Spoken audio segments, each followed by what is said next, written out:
हमारे साथ हिंदुस्तान से मेहमान हैं, एक दिल्ली से, एक गोवा से। पहले दिल्ली की तरफ चलते हैं। राघवान साहब, चूँकि आप पाकिस्तान के अंदर एम्बेसडर रहे हैं, आपने कहा कि ख्वाहिश हो सकती है, उम्मीद हो सकती है कि डिप्लोमेटिक टाइज़ बहाल हों। मगर जहाँ तक तजारत का सवाल है, वो आपको लगता है कि लो हैंगिंग फ्रूट है और उसके अंदर पेशरफ्त हो सकती है, या आपको समझता है पहले डिप्लोमेटिक टाइज़ ही बहाल होंगे और फिर तजारत होगी नेचुरली सो? तिजारत में और डिप्लोमेटिक टाइज में और कई ऐसे स्टेप है, इनमें कोई सीक्वेंसिंग बहुत महत्व नहीं रखता है। मतलब पहले तिजारत हो या पहले diplomatic ties high commissioner level के स्तर पर रिस्टोर हो, मतलब सीक्वेंसिंग इतना महत्वपूर्ण बात नहीं है। महत्वपूर्ण यह है कि हम कदम आगे आगे बढ़ते जाएं। पर उसके लिए जैसे मैंने कहा, दोनों तरफों से थोड़ी लचक या फ्लेक्सिबिलिटी दिखाना जरूरी होगा। जो पॉलिमिकल रेटरिक है उसको कम करना होगा। और मेरी राय में, ये मेरी निजी राय है कि टेररिज्म के मामले में थोड़ा और इनिशिएटिव पाकिस्तान को लेना होगा। क्या तवक्को उससे कर रहा है हिंदुस्तान पाकिस्तान से इस हवाले से? मुझे लगता है जो जो स्टेप पाकिस्तान ने एफएटीएफ के प्रेशर के अंदर लिए थे 2018, 2019, 2020 और 2021 में, अगर वो वही कदम अगर 2-3 साल पहले ले लेता, तो भारत पाकिस्तान के रिश्तों का एक नया पहलू जो शुरू हुआ था वो एकदम रुकता नहीं।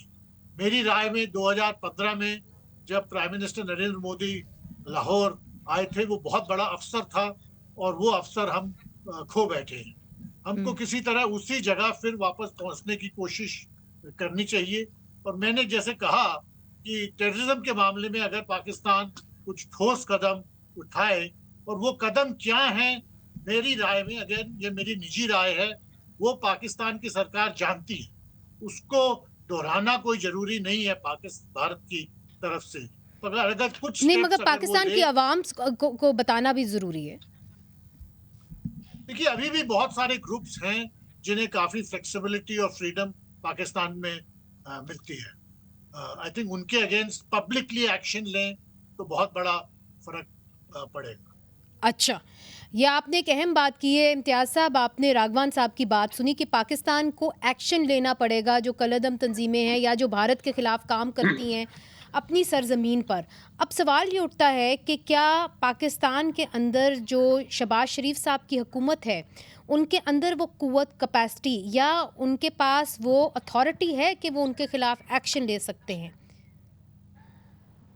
देखिए, मैं समझता हूँ कि ये जो हिंदुस्तान में बहस होती थी कि पाकिस्तान में किससे बात करें, इस हुकूमत में मेरा ख्याल है ये शक का सवाल नहीं किया जा सकता, क्योंकि आर्मी और शहबाज शरीफ हुकूमत एक पेज पर हैं। और मैंने देखा है हिस्टोरिकली स्पीकिंग कि अयूब खान ने नो वॉर पैक्ट की बातचीत चलाई थी, जो बिल्कुल एक छोटी सी बात पे रह गई थी।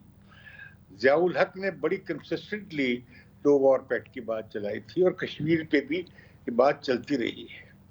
बल्कि मैंने देखा है कि मिलिट्री लीडरशिप में ये बात रही है कि भारत के साथ ताल्लुकात को किस तरीके से मामूल पे लाया जाए। हुँ। अब दूसरी बात ये भी है कि इंडिया जिस तरह का अपने लिए मुस्तकबिल सोचता है या जिसकी वो ख्वाब देख रहे हैं, अच्छे ख्वाब हैं, तो उसको उसका अचीव भी तभी हो सकता है कि इंडिया डिस्ट्रैक्ट ना हो अपने इकोनॉमिक प्रोग्रेस के पाथ से। और ये जो अ, जंगी ज़बान है या दुश्मनी की ज़बान है, इसे कंट्रोल करना चाहिए। रहा टेररिज्म, मैं तो समझता हूँ कि जो वाक़या जम्मू में हुआ है, ये किसी एजेंट प्रोवोकेटर का है।